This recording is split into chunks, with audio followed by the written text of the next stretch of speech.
Welcome to BW Businessworld. Today we are at BW Education's Leadership Summit and Top Education Brands Awards. And today I have with me Ms. Sasmita Mohanty, Director of Sanjay Ghodawat International School.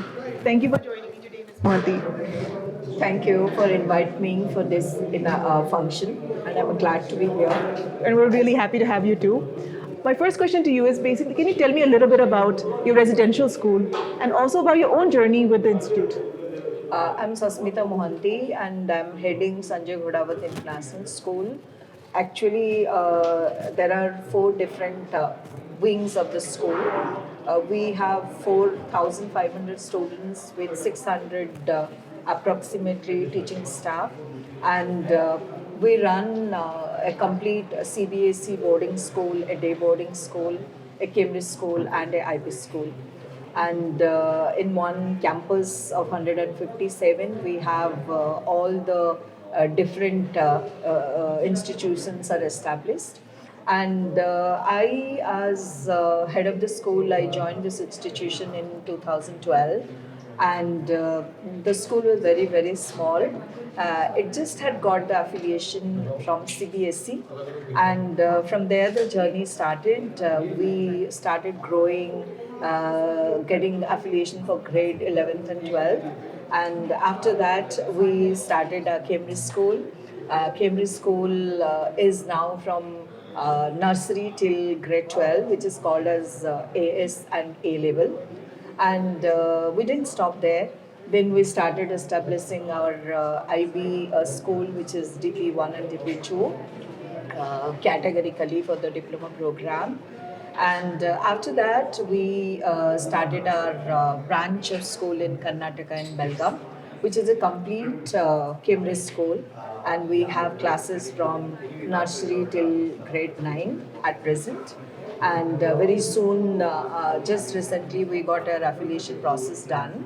So this is how the school is grown, and we believe in holistic development of all the children, those they are studying in our institution. We always wanted that we just are not one school, but school with some difference.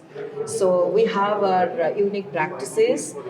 Today, everyone is speaking about NEP, but if I am asked the question, I'm practicing NEP from last 30 years.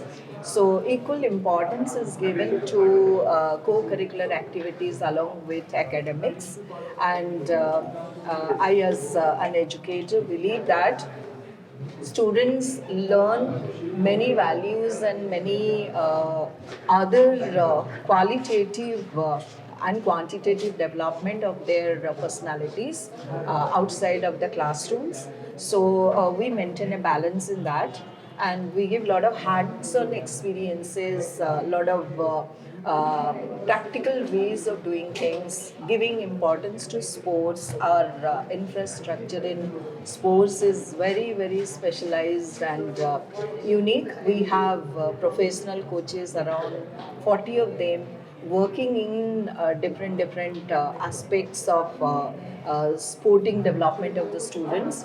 You name the sports, we have it along with a professional coach. We are the rarest of the school, having shooting range, horse riding, and archery, table tennis, synthetic court, and all these sports facilities with a stadium, along with two football grounds and cricket pitch. So all those sporting facilities are provided, and it's a very important part of our daily school routine. Each and every class gets every day 60 minutes time to play on fields, and these are the different things what we take care in school. And along with that, we focus on development of moral values, because we feel that creating global citizens with human heart and human hands, these are very important for us. So we give importance on mental health of children. So there is meditation every day as a part of school assembly program. good nutritious diet is given to the children. Children are being taught, and teachers demonstrate that what should be the kind of practices which is going to make them a better human being with keeping their feet on ground. Our school is basically a school with a lot of affluence people's children coming in, but then we see to it that they are being kept in a very, very humble manner, keeping gratitude as one of the important practice in our day-to-day life. And we create a daily routine of our school with the aim and ambition that the children, those that are going to go out, pass out from this institution, they should make a difference in the society. Absolutely. So that is what we do in our school.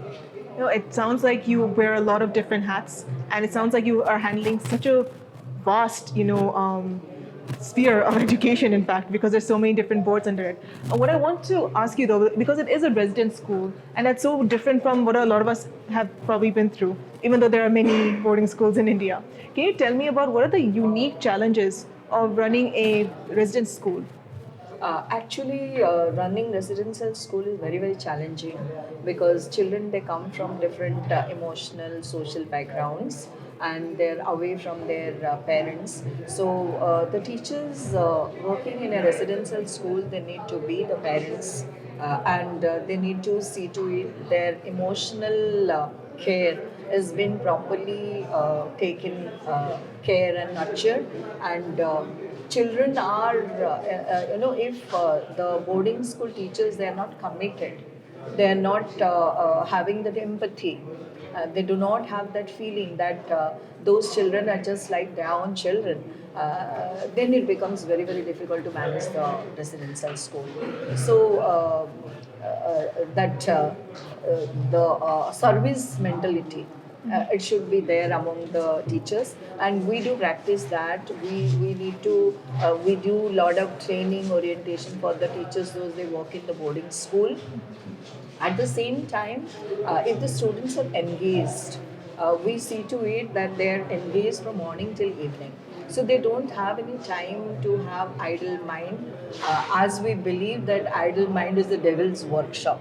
So when group of children are together and they have nothing to do, so definitely they're going to create some kind of destructive situation. So keeping that in mind, a very structured manner, we have the curriculum, a daily routine which is organized for the boarding students, which keep them engaged. And at the same time, there is improvement in each and every area of each and every child, which is monitored, which is assessed, and which is also notified to the parents. So parents are very, very happy to see that. If you ask me, there was just few days back, there was one example. There was a child. It's not that we take the best of the students and work with them in the boarding school. There are students, those they are not academically that good, but we have given admission to them and work with them and shown the improvement. We work on the confidence building, communication development, technological alignment, giving them training from the very, very childhood classes, like from grade 1 coding is being taught, Scratch, Python, all these are the different programs which are being taught. Then the 7 habits of leadership, that curriculum is being imbibed along with the academics. So we try to make them to become a fully developed individual in the school itself, becoming responsible for their action, for their successes, and for the outcome of their own daily routine performances. It's definitely a lot of responsibility to take on. And I can imagine with so many different curriculums you're running. Can you tell me a little bit about the organizational decisions that were behind adding these different boards on? And also, how do you guide students to find the right board for them? Uh, Actually, we have a very big team of leaders, and they have been working in the institution from past 7-8 years. They're senior members, so it's not about one individual. There is a big team. So the team is being empowered that whenever there is any decision making is there, so the decision is taken, and they also work equally with the same sincerity and vision, because main is the vision of the institution, and this vision has been driven down to each and every member of the institution. So every person who is involved, maybe the group B members or a attender or a security guard, whoever works in the school premises, they're very clear and they work in a professional manner.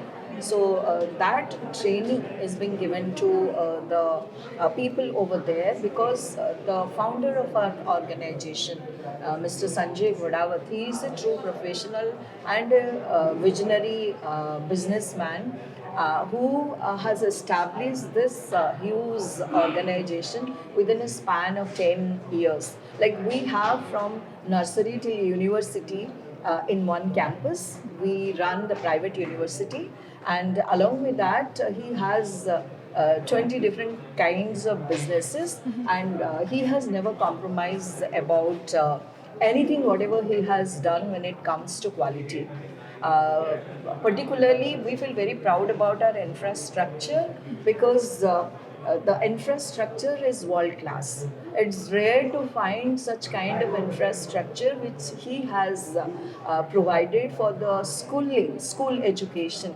And that is the most unique contribution what is done by our chairman, and he has a very very broad and open mind thought process, and he believes in impacting the society, creating the global citizens, and that is how keeping his vision, school vision, we and parents' expectation, keeping all these things, aligning them, we work together. So this is what everybody is aware what they're doing. Absolutely. Now, there's one more question I have to ask you. Yeah. As an educator, do you have a personal philosophy on education? Very much. My personal philosophy is creating the best human being. I always believe and keep telling all the children, even if you get less marks in the examination, that's fine with us. But you need to be a good human being. And if you are a good human being, you are going to be 100% successful in your life. If you are not being educated, you are not practicing those values and things in your daily life. So the whole education and your degree is of no use. So that is what I believe, that education in true sense to be practiced in a practical manner. Yeah.